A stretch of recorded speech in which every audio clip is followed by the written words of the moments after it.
दिवस होता 2 ऑक्टोबर 2012. पुण्यामध्ये 19 वर्ष वय असणारी मुलगी बर्थडे पार्टीत जाते व दुसऱ्या दिवशी तिचा मृतदेह भेटतो. पोस्टमॉर्टम रिपोर्ट काढल्यानंतर कळते की तिच्या शरीरामध्ये अल्कोहोलचे प्रमाण जास्त व शरीरामध्ये एका पुरुषाचं हृदय भेटतं. मग DNA टेस्ट केला जातो. त्या 17 लोकांचा जे त्या पार्टीमध्ये उपस्थित होते, पण त्यांच्यामध्ये कोणीही गुन्हेगार भेटत नाही. मग पोलीस हा केस क्राईम ब्रांचला देते आणि क्राईम ब्रांच CBIला. तर आजचा हा व्हिडिओ एक अशा केसवर आधारित आहे जी फक्त एक हत्या नाही तर एक रहस्य आहे. भारताच्या हिस्ट्रीमधील सर्वात पेचीदा केस, सनम हसन मर्डर केस. तर मित्रांनो, हा व्हिडिओ शेवटपर्यंत नक्की बघा.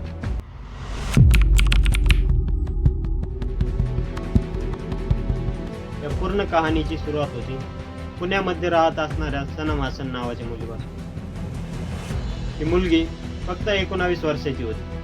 पुण्यामध्ये राहत असताना ती तिचा फॅशन डिझायनिंगचा कोर्स करत होती. ती यावेळी सेकंड इयरची स्टुडंट होती. मुलीची पूर्ण फॅमिली मुंबईला राहत होती. तिच्या फॅमिलीमध्ये आई, वडील व एक मोठा भाऊ होता. त्यांच्याकडे पैशाची कुठलीही कमी नव्हती. एवढं सारं असतानाही सनमला तिच्या पायावरती उभं राहायचं होतं. त्यामुळं ती मुंबईवरून पुण्याला आली होती.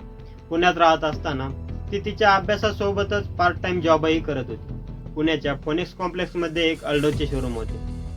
ती तेथून पैसेही कमवत होती आणि यासोबतच ती एक फुटबॉल प्लेअरही होती.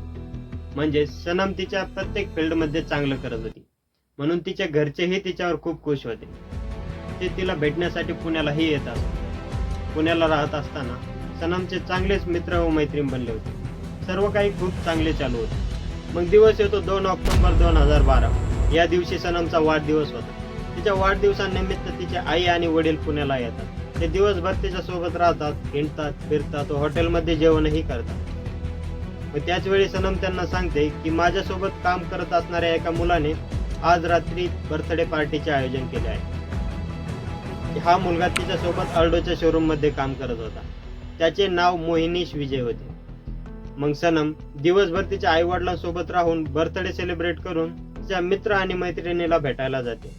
त्या दिवशी तिचे आई आणि वडील तेथेच हॉटेलमध्ये स्टे करतात. या हॉटेल पासून सुमारे 8 किलोमीटरच्या अंतरावर मोहिनीश विजयने त्याच्या मित्राच्या फ्लॅटवरती या पार्टीचे आयोजन केले होते. आणि याच रात्री काहीतरी असे घडते की अंगावर काटा येऊन जातो. आता दिवस उगतो दुसरा, म्हणजे 3 ऑक्टोबर 2012. सकाळचे लगभग 8 वाजले होते. मोहिनीश विजय सनमच्या फॅमिलीला कॉल करतो आणि म्हणतो, लवकरात लवकर जवळच्या हॉस्पिटलमध्ये या. सनमची तब्येत खूप खराब आहे. तिची फॅमिलीही लवकरात लवकर जवळच्या हॉस्पिटलमध्ये पोहोचते. तेथे गेल्यानंतर त्यांना कळते की सनमचा मृत्यू झाला आहे. ते एकदम शॉकमध्ये जातात. तेव्हा तेथे पोलीसही आलेले असतात. पोलीस त्या बॉडीला चेक करून पोस्टमॉर्टम रिपोर्टसाठी पाठवतात. थोड्याच वेळात पोस्टमॉर्टम रिपोर्टही येते. पोस्टमॉर्टम रिपोर्टमध्ये कळते की सनमच्या बॉडीमध्ये अल्कोहोलचे प्रमाण खूप जास्त होते. म्हणजे एकतर तिने तिच्या मर्जीने किंवा कोणीतरी तिला जबरदस्ती दारू पाजली होती आणि याच अल्कोहोलच्या ओव्हरडोसमुळे आणि हार्ट अटॅकमुळे तिचा मृत्यू झाला होता. यासोबतच पोस्टमॉर्टम रिपोर्टमध्ये सिमेंटचे सॅम्पलही मिळतात. म्हणजेच तिच्यासोबत मरण्याच्या अगोदर कुणीतरी शारीरिक संबंधही बनवले होते.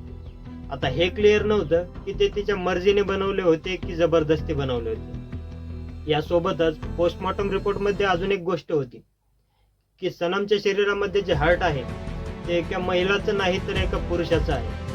आता ही तर खूप शॉकिंग गोष्ट होती.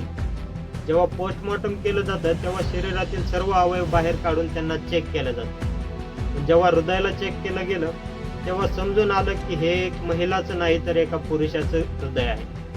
आता हे कसं शक्य असू शकतं की एका महिलामध्ये एका पुरुषाचं हृदय वाढत आहे आणि सनमच्या बॉडीवर पण मरण्याच्या आधी असली कुठलीही निशाणी नव्हती ज्याने आपण म्हणू शकतो की तिच्या हार्टची सर्जरी झाली होती. आणि याच ठिकाणी मित्रांनो, पोलिसांसाठी हा केस खूप पेचीदा होणार होता. पोलिसांसमोर खूप सारे प्रश्न होते. पोलिसांना या ठिकाणी सर्वप्रथम हे माहिती करायचं होतं की सनम सोबत शारीरिक संबंध कोणी बनवले होते आणि तिला दारू कोणी पाजली होती.